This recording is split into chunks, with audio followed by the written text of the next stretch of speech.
Hoy vamos a tomar la cena del Señor y siempre que tomamos la cena del Señor hay palabras que engloban lo que estamos haciendo y una de ellas, por supuesto, es que es gracia. Por eso me gustaba cuando cantábamos antes, su gracia triunfó. Gracias a la obra de Jesús y creer lo que Él se jugó en la cruz. Él se hizo maldición por nosotros. Él recibió el castigo, dice la palabra, el castigo de nuestra paz fue sobre Él. Él sufrió el castigo que tiene que infligirse sobre nosotros por todas nuestras fechorías y pecados y maldades en pensamiento, palabra y acción y omisión. Y gracia triunfante es una buena declaración en torno a la cruz y tomar la cena del Señor. Pero vinculado con eso también hay una palabra muy potente, que es la que hoy quisiera que meditemos, y tiene que ver con el perdón. Seguimos reflexionando acerca de el objetivo noble que Dios ha puesto en nuestro corazón en este año, como lema que puede ser que sea del año a nivel programa de iglesia, pero que te animo que sea el lema de tu vida o parte del lema de tu vida. Yo voy a vivir hasta que Cristo sea formado en mi corazón, hasta que Cristo sea formado en nosotros. Y seguimos hablando acerca de tener la mente de Cristo. Celebro a aquellos que siguen comprando el libro y que siguen haciendo sus comentarios. Y otro me dijo, y yo ya se lo regalé a una persona y está sembrando en otros. ¿Por qué? Porque realmente es precioso lograr tener la mente de Cristo, tener la pureza de Jesús. Hablamos de tener la humildad de Jesús en ese proyecto de corazones al estilo de Jesús. Y hoy el tema tiene que ver con poder perdonar como Jesús perdonó, porque es en todo. Y el perdón siempre es un tema muy delicado, muy extremadamente delicado, hasta difícil de abordar, porque cada uno sabe lo que vivió, cada uno sabe los efectos de lo que ha vivido, el daño que ha recibido, y es entrar como en un terreno pareciera como de comparaciones para ver hasta dónde se puede perdonar y hasta dónde no.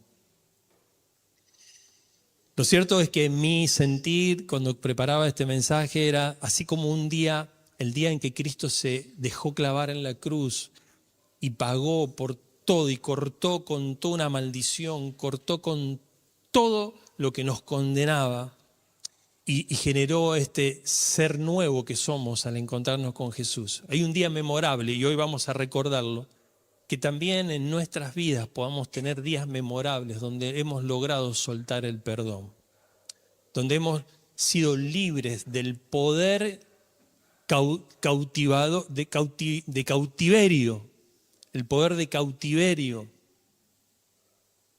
que tiene el rencor, la amargura sobre nuestras vidas. Porque es muy poderoso ese poder, es muy potente, muy potente. Y por lo tanto hoy puedas soltar ese perdón definitivo, porque capaz que lo venís trabajando, te lo venís planteando. O puedas pedir el perdón definitivo, ese perdón que venís postergando hace tiempo y que no pudimos ir y cara a cara y decirle a una persona, perdóname porque te fallé, te lastimé, no reconocí a medias, nunca fui a fondo con mi restitución. Por favor, perdóname, tanto el pedido como el otorgado. Y que hoy sea ese día memorable para vos. Esa es mi oración. Lo cierto es que desde que el pecado asomó en nosotros como raza humana, el drama de nuestra historia ha sido una tormenta de cosas, una tormenta de engaños, una tormenta de egoísmos, de violencia. Ese es el drama de la vida. Desde que el ser humano cayó en pecado y se alejó del Señor, toda una secuencia tras otra de violencias, de abusos, de explotación, de esclavitud o esclavismo, de racismo, de pobreza. Es la historia del mundo, es así. Caímos muy bajo muchas veces y estamos cayendo bajo en muchos aspectos. Pero eso se entrelazan las historias de la vida, traiciones, injusticias, aberraciones, torturas, interminables expresiones de maldad. Ese es el drama de la historia que nos viene marcando y nos viene dañando, lacerando y lastimando en nuestras propias historias de vida. Algunos más, otros menos, pero todos hemos hecho daño a alguien y todos hemos recibido daño. Y definitivamente todo esto en mayor o menor medida trae y genera sentimientos de odio, de amargura, de rencor, de venganza, de ira, de un montón de explosiones dentro nuestro. Y eso es poderoso porque nos mantiene atados, nos mantiene atados. Y la gran pregunta que nos hacíamos, ¿no?, es cómo desactivar ese poder de cautiverio y atadura y de perpetuo dolor que trae el daño que nos hicieron. ¿Cómo? Si cada uno sabe lo que vivió, cada uno sabe lo feo que fue, lo horrible que fue, y hay, vuelvo a decir, cautiverio en eso. Y obviamente que un poder potente se elimina con un poder superior. Solo un poder superior puede hacer de que ese poder de atadura, de ligadura, sea roto, que las coyundas se rompan, aunque sean fuertes, aunque parezca imposible. Y ese poder superior es el poder del perdón. Y es lo que hizo el Señor con nosotros. Lo que hizo Jesús en la cruz. Allí fueron derrotados todos los poderes de este mundo, hasta la muerte. Lo cantábamos recién. Dice, sorbida es la muerte en victoria. ¿Dónde está, oh muerte, tu aguijón?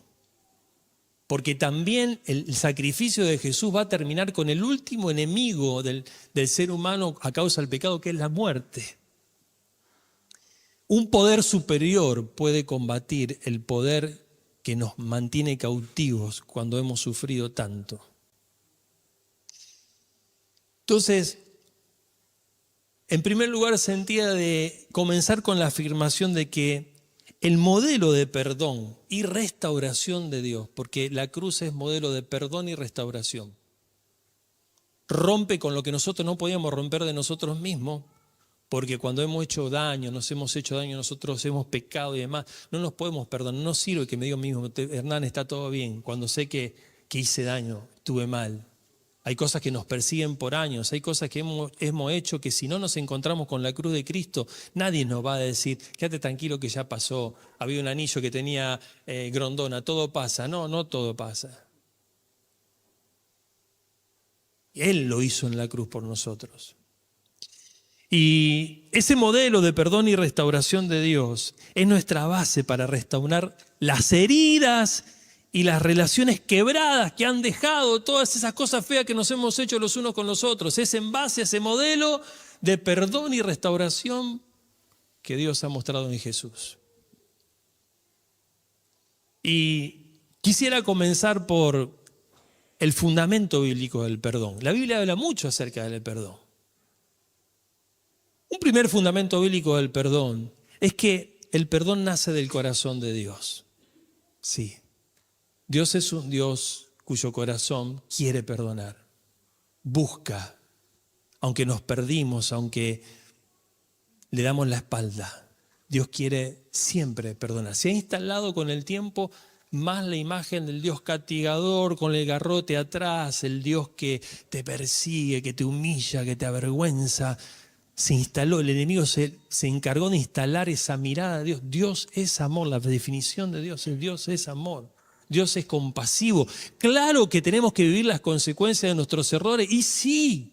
Y claro que tuvo que ser justo y alguien tuvo que pagar, y Jesús pagó todo el precio, fue justo, pagó todo el castigo. Cuando vos ves que alguien hace algo malo y te viene la bronca de que querés que viva la consecuencia del castigo, es lo que merecíamos nosotros también. Y Él lo pagó en la cruz por nosotros, pero el corazón de Dios, por eso el amor lo llevó a pensar la cruz, para que en la misma cruz caiga toda la justicia, pero también se manifieste todo el amor y que nosotros hacemos. Tremendo. El fundamento bíblico del perdón. El perdón nace del corazón de Dios. Mira lo que dice Miqueas capítulo 7, versículos 18 y 19. ¿Dónde hay otro Dios como tú que perdona la culpa del remanente y pasa por alto los pecados de su preciado pueblo? ¿No seguirás enojados con tu pueblo para siempre? Y acá describe a ese Dios que es el Dios verdadero. Tú te deleitas en mostrar tu amor inagotable. Volverás a tener compasión de nosotros. Y la dinámica del discurso y la poesía es mayor. Dice, aplastarás nuestros pecados bajo tus pies y los arrojarás a las profundidades del océano. Ese es el corazón de Dios. Ahí está el fundamento bíblico del perdón. Es un Dios que si bien nos merecemos porque sabemos, no nos comparemos por favor con otros, arranquemos por nosotros. Y es un Dios que sin embargo, en lugar de aplastarnos a nosotros, lo que hace es que aplasta con debajo de sus pies nuestros pecados y los tira al fondo del mar y no se acuerda más. Y no nos mira pensando en nuestro pasado y en lo que hicimos y con desconfianza. A veces somos nosotros mismos que cuando los pecados nuestros o los de otros están tirados al fondo del mar, vamos y los pescamos de nuevo. Por eso me gusta que alguien dijo que al lado del océano o el mar donde Dios tiró al fondo nuestros pecados para no recordarlo nunca más, él mismo o alguien puso un cartelito y dice prohibido pescar.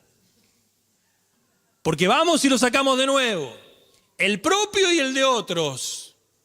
Y entonces vivimos en esa espiral continua de la angustia, del remordimiento, de la amargura, del rencor, de la ira, y no salimos más de ahí y se nos va la vida.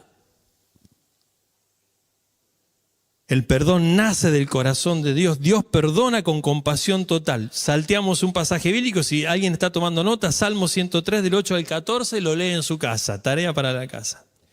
Jesús, modelo supremo del perdón. Esa expresión de Jesús colgado en la cruz. Porque si bien la cruz es una herramienta de redención, de rescate, nos rescata a nosotros de nuestro sinfín de maldades que no las podemos corregir por nosotros mismos y que nos condenan. Pero también es la encarnación del perdón radical. Es el modelo de cómo se perdona. Ahí mismo, mientras vivía el castigo de nuestra paz sobre él mismo estaba ejemplificando el perdón, diciéndole a quienes los estaban torturando, los estaban maltratando, avergonzando, martirizando, Padre, la famosa frase que repercutió a lo largo de los siglos, Padre, perdónalos porque no saben lo que hacen. Él es también el modelo de perdón, supremo perdón.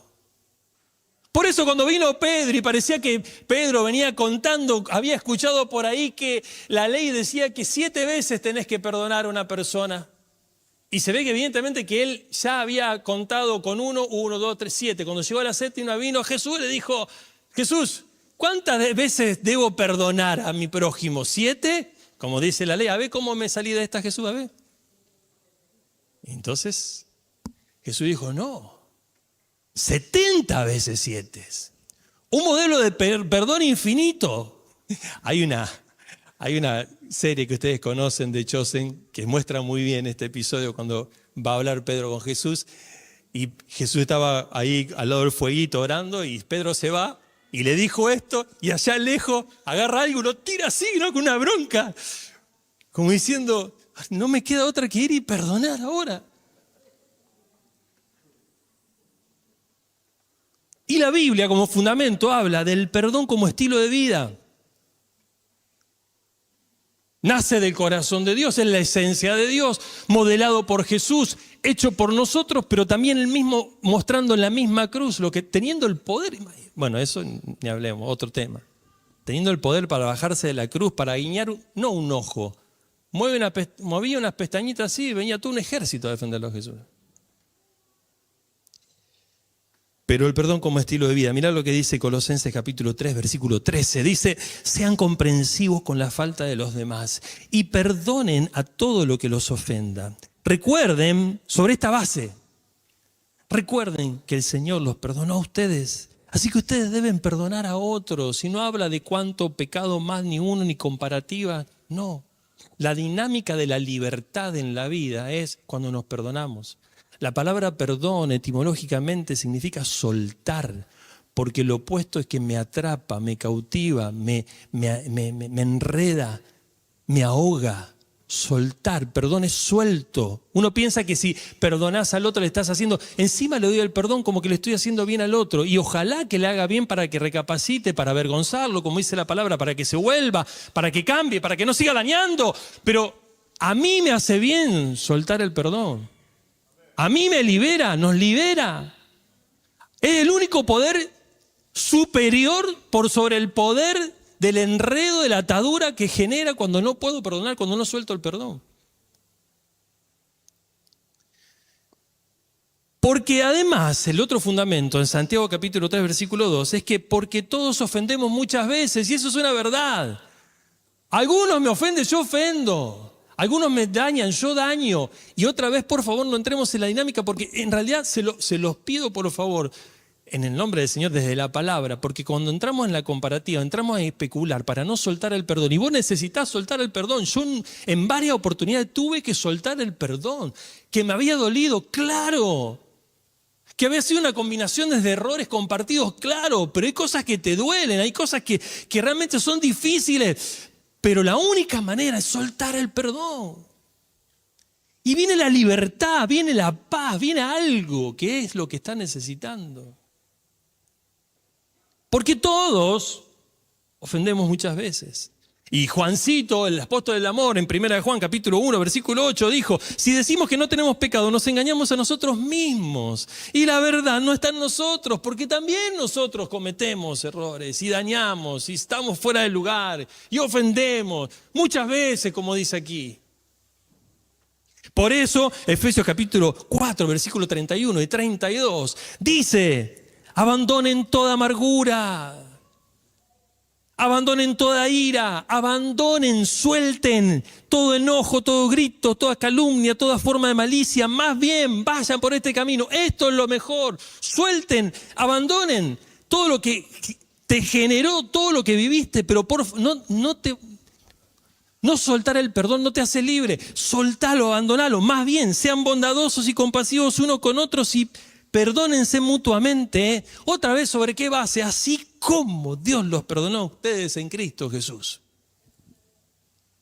Ahora, hay ejemplos bíblicos de perdón transformador.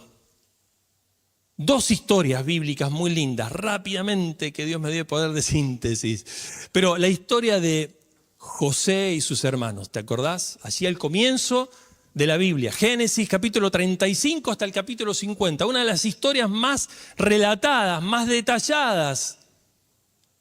Un jovencito de 17 años, odiado por sus hermanos, lo quisieron matar, uno dijo no lo maten, vamos a meterlo en un pozo, vamos a ver qué hacemos. Vienen una caravana de vendedores ambulantes, lo vendieron como esclavo, se fue hasta Egipto, una tierra extraña, tuvo que trapear, trabajar duro y demás. Imagínense cuánto tiempo para acumular odio, para acumular rencor, para acumular venganza. Viviendo lejos, sufriendo eso. Pero Dios lo promovió, en un momento lo puso segundo después del faraón.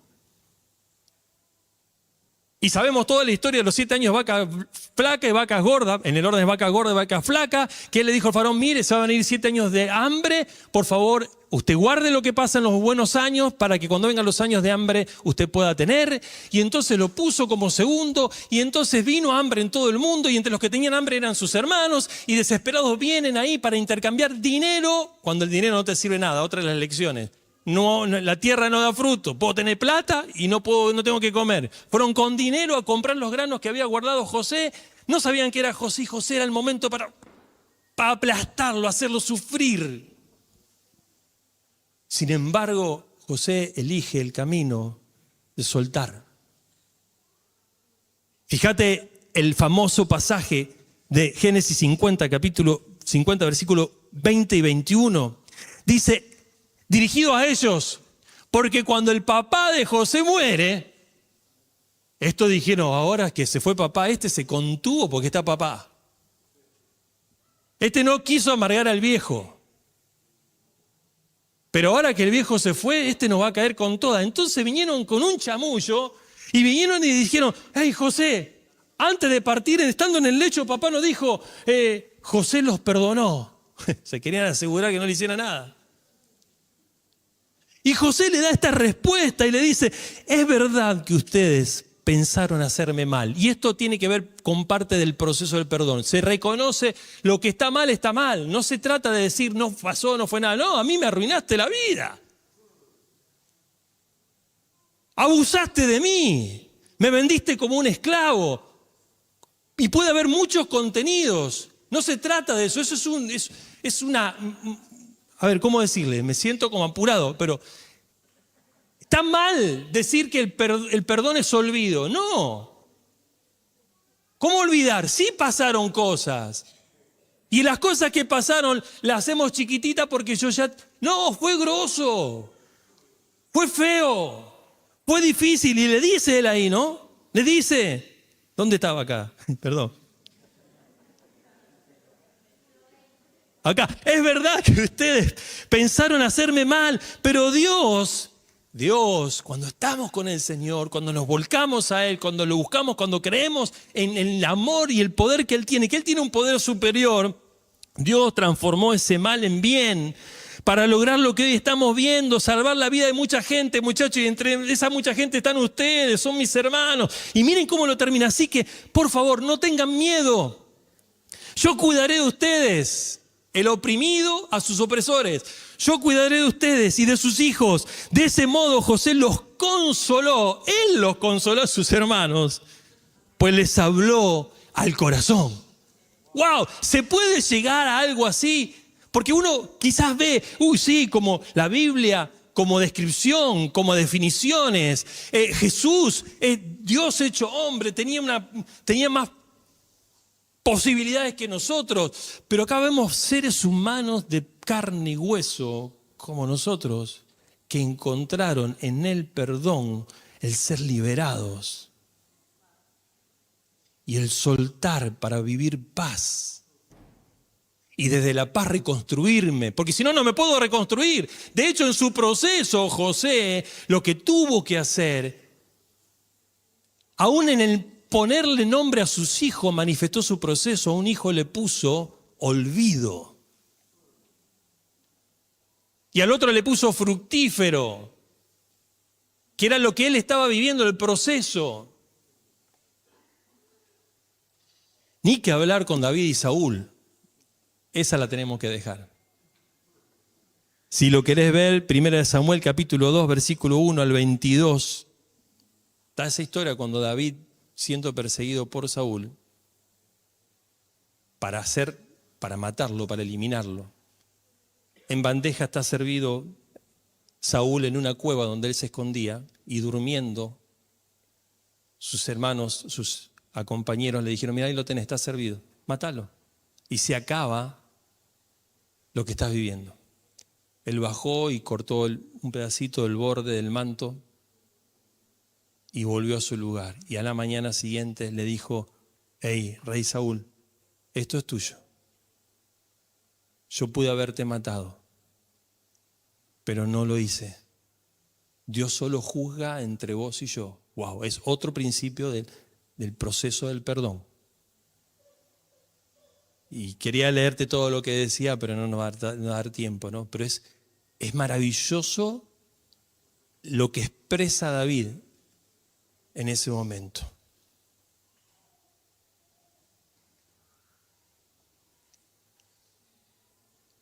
El modelo, por lo tanto, de perdón es el modelo de Dios, que es un modelo de perdón y restauración. Y me puse a pensar en y buscar algunos ejemplos históricos, para ver lo más humano aún todavía. Pues si no, pero eso está en la Biblia. La Biblia, lo mejor del mundo está volcado en la Biblia. No, lo mejor y lo peor está volcado en la Biblia. Las peores cosas, en la Biblia se habla de incesto, se habla de suicidio, de parricidio, de matricidio, de violación, se habla de todo. Pero a veces pensamos que no nos representa. Pero aquellos que amaban a Cristo y tenían a Dios como eje de su vida, lograron salir de situaciones tan aberrantes como las que la Biblia habla. Corrie ten Boom, sobreviviente del Holocausto. Hay libros acerca de su vida y de lo que ella vivió. Después de sobrevivir a un campo de concentración nazi, ella se encuentra con uno de los guardias que había sido muy cruel con ella y con su hermana. Se encuentra después que pasó todo. Y el hombre le pide perdón. Y dice la historia que ella con el corazón tembloroso eligió perdonarlo. Y después que eligió perdonarlo, ella escribe esta frase tremenda. Dice, perdonar es liberar a un prisionero y descubrir que el prisionero eras tú. ¡Wow! Perdonar es liberar a un prisionero. Y si uno se queda ahí, uno dice, bueno, el otro que me hizo mal debe estar todo el tiempo diciendo lo que hice. Sí, él tiene su proceso, pero en realidad cuando yo perdono me libero a mí mismo. Yo estoy prisionero de todo eso. Y ese no me va a venir a rescatar. Puede que venga o puede que no. No puedo perdonar por mí misma, pero el amor de Dios en mí lo hizo posible y ahora soy libre. Lo está diciendo una persona común y corriente, pero que pasó cosas muy potentes. Nelson Mandela, lo conocemos. Pasó 27 años en prisión por luchar contra el apartheid en Sudáfrica, la segregación de la raza negra, el subyugarlos, el menospreciarlos, el marginarlos. Al salir luego de 27 años de estar en cárcel por querer ayudar a que todo esto cambiara, eligió reconciliar y unir a su país en lugar de vengarse. Él fue presidente de Sudáfrica. Tenía todo el poder como José para... Ahora hablando de los efectos del daño que nos hacemos todo a nivel de nación. ¿Cómo lo cortás? ¿Cómo evitás que pase a mayores? Y él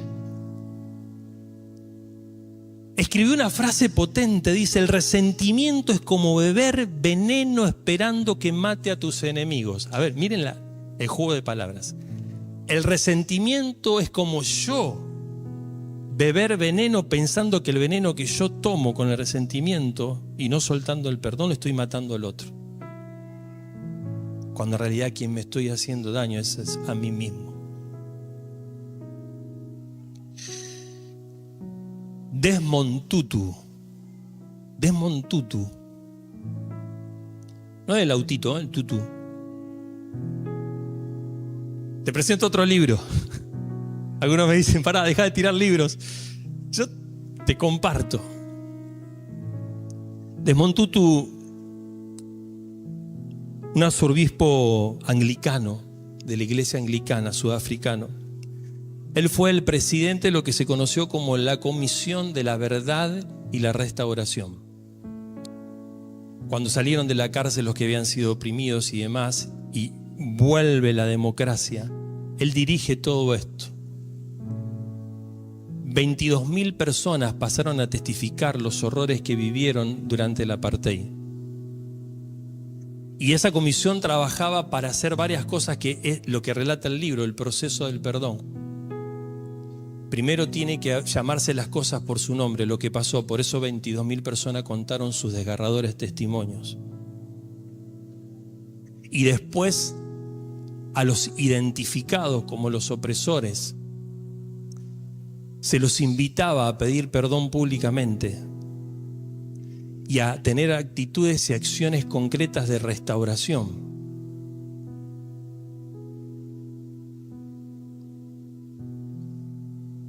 Cuando leía la introducción, fíjate cómo empieza con una historia. Dice, él tenía numerosas heridas. La mujer hablaba con la exactitud de un detective. 5 en la parte superior del abdomen. Estas heridas indicaban que se le apuñaló con armas diferentes o que lo hizo un grupo de personas. Continúa su desgarrador testimonio ante la Comisión de la Verdad y la Reconciliación sobre la desaparición y muerte de su esposo, Cicelo. También tenía heridas en la parte inferior del abdomen, hasta sumar 43. Le echaron ácido en la cara, le cortaron la mano derecha justo bajo la muñeca. No sé qué hicieron con ella. Yo sentí náuseas, horror. Llegó entonces el turno de Babalwa, de 19 años. Ella tenía 8 cuando su padre murió y sus hermanitos, uno tenía 3. Describió la aflicción y el hostigamiento de la policía y las penurias de los años transcurridos desde la muerte de su progenitor. O sea, lo habían matado y después vino todo lo demás. Aseguró esta niña de 19 años: a mi hermano y a mí nos gustaría saber quién lo mató. Lo que dijo después, dice Desmond Tutu, el presidente, ¿no?, me dejó sin aliento. Queremos perdonarlo. Queremos perdonar, pero no sabemos a quién. ¡Wow! Como presidente de la Comisión de la Verdad y la Reconciliación, muchas veces me preguntaron cómo era posible que el pueblo de Sudáfrica haya perdonado las atrocidades e injusticia que sufrió durante el apartheid. Nuestro proyecto fue ciertamente largo y peligroso. Hoy es difícil creer que hasta nuestra primera elección democrática en el año 1994, el nuestro fue un país que institucionalizó el racismo, la desigualdad y la opresión. En la Sudáfrica del apartheid solo los blancos podían votar, solo los blancos podían recibir educación de calidad, solo ellos podían esperar progreso y oportunidades. Hubo décadas de protesta y violencia. En nuestra larga marcha a la libertad se derramó mucha sangre. Cuando por fin nuestros líderes salieron de la cárcel, Nelson Mandela, uno de ellos, se temió que nuestra transición a la democracia se convirtiera en un baño de sangre. Claro, ahora salimos, ahora podemos devolver, ahora podemos vengarnos, ahora podemos hacerles sentir lo que nos hicieron sentir a nosotros. Y se temió que se convirtiera en un baño de sangre de venganza y represalias. Pero milagrosamente, como nación, elegimos otro futuro.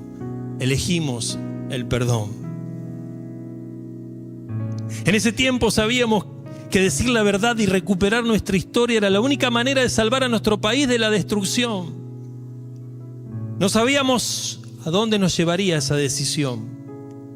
Como todo crecimiento efectivo, el proceso en el que nos embarcamos en la Comisión de la Verdad y la Reconciliación fue muy doloroso, pero también sumamente alentador. No puedo no leerte esto. Dice: hay días en que quisiera poder borrar de mi mente todos los horrores que he presenciado. Las creativas formas en las que los seres humanos podemos lastimarnos unos a otros parecen no tener fin.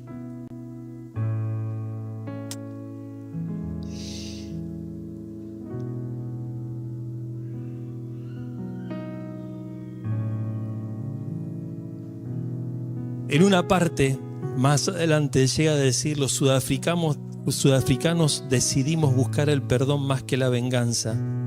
Esa decisión impidió un baño de sangre. Elegir el perdón antes que las represalias te convierte a la larga en una persona más fuerte y más libre. Estamos hablando de personas que sufrieron cosas tremendas también, ¿no? A quienes optan por el perdonar, la paz los alcanza siempre.